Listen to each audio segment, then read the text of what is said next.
Am I the a-hole for telling my mom the exact moment I lost all love and respect for her? I, 21 male, live with my older sister, 23, and my two younger sisters, 17 and 15. My older sister currently has legal custody over our two younger sisters, and at one point even had legal custody over me when I was still a minor. She basically gained custody of us all when she was 19 because our mom was an addict. My mom is currently going through end-stage kidney failure, assumingly because all of those years of not taking care of herself caught up to her.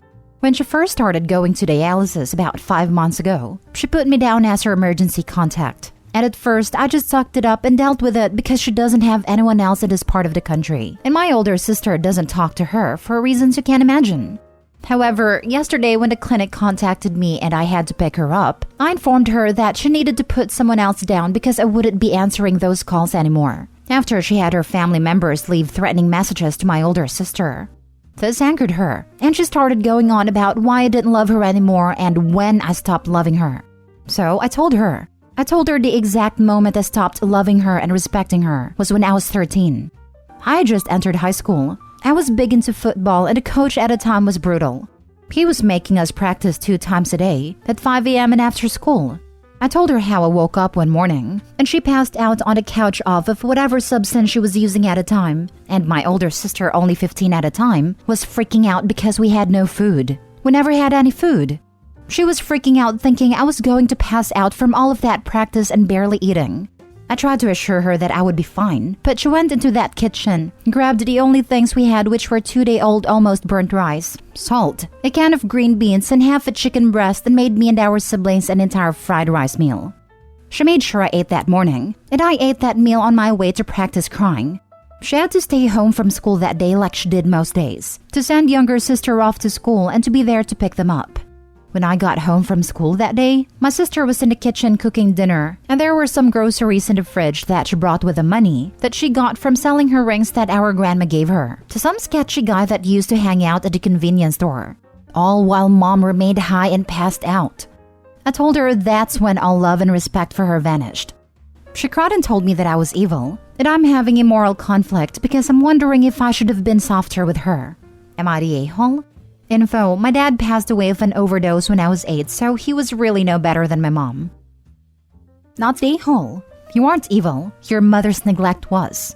I wouldn't be answering those calls anymore after she had her family members leave threatening messages to my older sister. Time to go no contact with your mother and these family members. Good luck. Also, OP, I know there is some pressure because she's dying, but she left your life and role as a parent a long time ago. Do not feel guilt of any sort for cutting contact at this time. You can continue to make peace with what role she played in your life on your own. You do not need to subject yourself to more of it. Release yourself from that responsibility. Agreed. If she wants you to be at her deathbed but she never apologizes, don't go. You're letting her trample all over you one last time in her own way. You're letting them get their say on the way out without ever showing contrition. Someone here recommended the book Adult Children of Emotionally Immature Parents, and it helped me. Try it. You have a lot of resentment. Write a letter to your mom and your dad if he's around, with all your feelings in it, and then burn it for catharsis. As you watch the flames, focus on letting go of that hurt and resentment. Thank you for the recommendation. I'll definitely look into getting that book. As for our dad, he passed away of an overdose when I was 8. In this vein, I've found specific support groups online to be really helpful. General subs like this are a good gut check, but for the really specific stuff and having a safe place to voice your feelings, as a good community will have extremely no-nonsense and active mods, is huge. Just do a vibe check first. Some keywords would be adult children of addicts, and definitely read up on sidebars/intros to see if a particular place resonates with you and your experiences. Everyone's situation is a little different, and that kind of neglect will impact people in different ways even within the same family. Find a group that offers the support that you need. Next story. Am I the a-hole for telling someone they're selfish for asking a 22-year-old to become a child's guardian? My 22 female boyfriend Malcolm, 22 male, has a half-sister Elena, 12 female. They have the same dad, and he's not involved in their lives. Their moms became close friends and they were raised seeing one another, but Malcolm's mom moved abroad a couple of years ago. Elena's mom, Sandra, was diagnosed with cancer last year. She went through treatment, but it's been determined that there's nothing they can do but make her comfortable, and Sandra will pass sometime this year.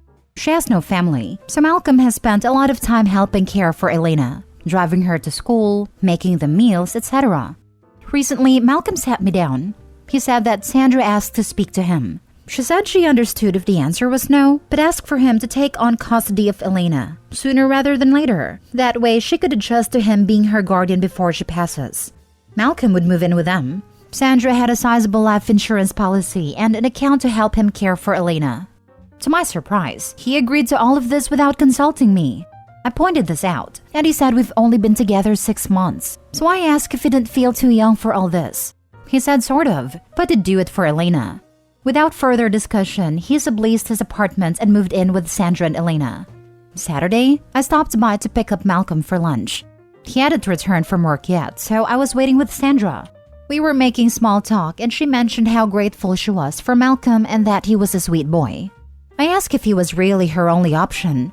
I mentioned his mom, and Sandra said Elena's losing enough. She doesn't want to force her to move abroad on top of everything. She also doesn't feel right asking Malcolm's mom to move back. I said I found the whole thing a little selfish. Malcolm is only 22. He shouldn't be tied down raising a child. Sandra got defensive and said she wished she didn't have to ask him. Plus, he said yes. I asked what else was he supposed to say. Sandra told me I was upsetting her and asked me to leave. Malcolm called me later, screaming at me. He said that I upset Sandra. I said I was trying to defend him and point out options she may not have thought of. Malcolm told me to butt out and to get on board with this or walk away, and hasn't spoken to me since. I saw Elena at the mall on Sunday and she just ignored me. My mom told me I screwed up big time. Am I the a-hole? You're the a-hole. I swear to God, if I see one anti-A on this thread, I lose my faith in humanity. You should listen to your mother. Sounds like she's a smart woman. Malcolm got lucky. He just got a glimpse into your soul when you let your mask slip. It is twisted under there. And cruel. For God's sake, harassing a dying woman? Really? And shameless about it no less. Lucky for him he saw that early on and hasn't spent years of his life with you. I'm genuinely confused why he hasn't made a clean break yet. Maybe he has and just can't be bothered to inform you. It's one thing for the OP to break up with Malcolm because she feels too young to help raise a child or be in a relationship with someone raising a child. But what an a-hole to think she has the right to interfere after just 6 months of dating. I think he has dumped her. I suspect get on board with this or walk away meant that if she didn't call with an apology, he was assuming she was walking away. You're the a-hole. You've been seeing him for a few months. That is his sister. It's not up to you to decide it is selfish for a dying mother to ask family to become a guardian. Honestly, you are not only selfish, you are asking a family you barely know to uproot a child who is going to lose her mother, to move that child abroad so that you can have your boyfriend all to yourself. Selfish, entitled, and arrogant all in one move. Fact is, this mother has a death sentence. She's not going to be around. He's stepping up. And it is absolutely nothing to do with you if he does step up. I'd be proud of someone stepping up at that age. Want to support them with it. The fact you don't shows so much selfishness. A 6-month relationship is not more important than his little sister who is going to lose her mother. Next story. Am I the a-hole for resenting that my sister was cruel about my pregnancy but is celebrating our sister's pregnancy? This involves me, 26 female, and my sisters Abby, 28 female, and Megan, 31 female. I had a baby at 16, which I know isn't great. But accidents happen, right? I do not think I was a bad person for this happening. I took responsibility and was committed to raising my son and being a good mom. My parents supported me as best as they could by babysitting and helping with finances, even though that came from my college fund. However, Megan, who was still in college but still living at home, made it clear that she was not supportive. She said she would not babysit or even watch my son if I needed to shower. She said she wasn't going to suffer for my mistake, which hurt me so much. Abby babysat for me sometimes and was happy to watch my son when I needed a rest. I badly wanted a baby shower and to feel celebrated even in a small way, but my parents said they could not help as they were stressed about the situation. I didn't have many friends, so I asked Abby and Megan. Abby was sympathetic, but Megan said she wouldn't help out at all. She told me that a teen pregnancy was not something to be celebrated. Abby just kind of followed what she said, and I ended up never getting a baby shower. I always kinda regret that because I doubt I'll have another child. Now I'm doing okay. I graduated from community college. I have an apartment where I live with my son, and I have a good co-parenting relationship with his dad. Abby announced her pregnancy some time ago, and her baby shower was this weekend. Of course I went. She made a little speech and thanked Aunt Megan for organizing the entire thing. Megan was so bubbly and happy and said how excited she was for Abby's baby. I got upset and quietly left to not make a scene. Megan came inside and asked what was up. I told her that I was hurt that she would do all this for Abby but nothing for me. She awkwardly said they were two different situations and I shouldn't make this a big deal in Abby's day. We got into it, and I ended up leaving early and Abby called to find out what was going on. I told her, and she felt pretty bad. Am I the a-hole? Now for the top comments. No a-holes here. I hovered between that and not the a-hole, but went with no a-holes here because, while I think you are well within your rights to feel upset about it, 21-year-old Megan and 31-year-old Megan are probably very different people. You just can't fairly compare her actions as a college student to her actions as an adult. If Megan is still giving you grief today and not stepping into the Aunt Megan role for your son, then I change my response to not the a-hole. Thank you. Honestly, she has not really been an aunt to him. She does get him birthday and Christmas gifts. That will make conversation with him when we're all together, but doesn't really try to hang out with him or talk to him on her own. Abby's a natural aunt to him, and that she will take him out sometimes, just them. If she's already treating unborn baby as a blessing and celebrating it but is distant to her nephew, the favoritism is going to be very obvious later. No a-holes here. I am sorry that you missed out on so much excitement. Even when times are challenging, you still want milestones celebrated.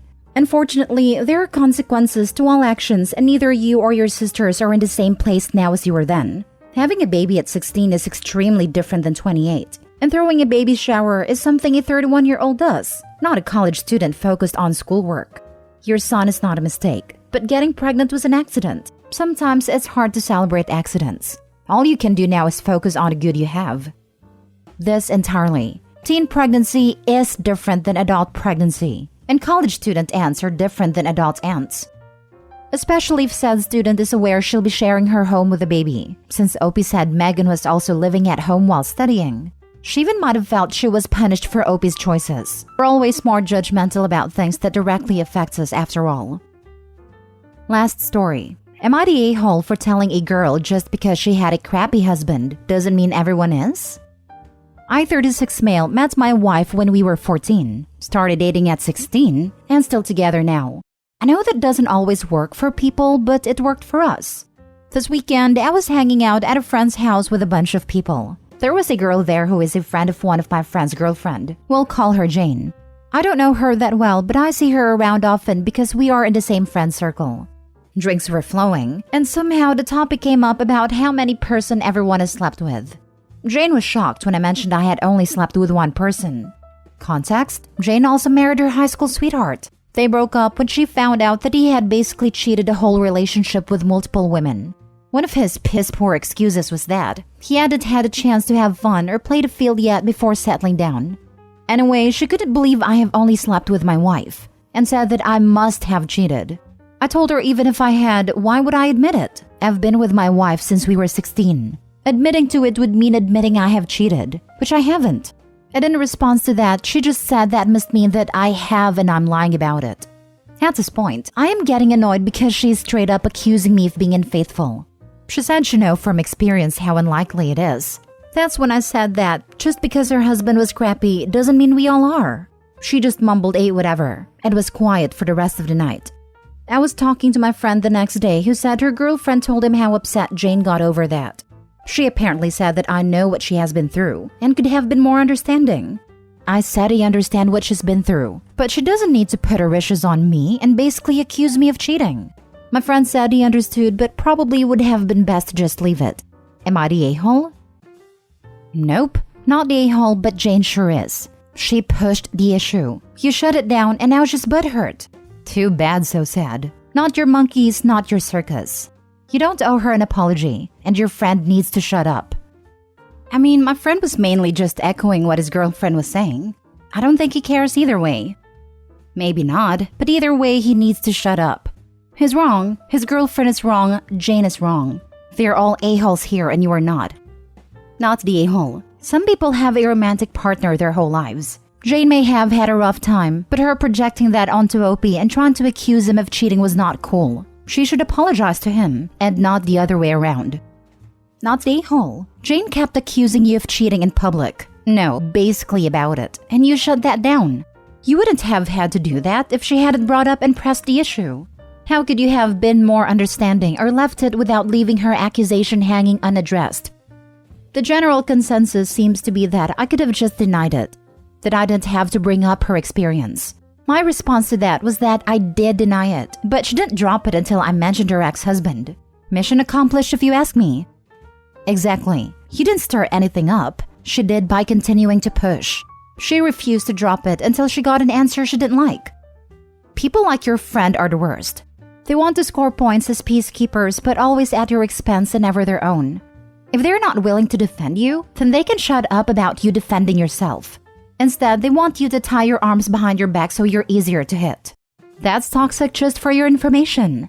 You're allowed to defend yourself with the same energy being thrown at you, especially after you first tried to defuse the situation. Stealing this because I always have a hard time explaining that people are too cowardly to stick up for someone. Then they don't get a say on how that someone sticks up for themselves, especially if they aren't in the wrong.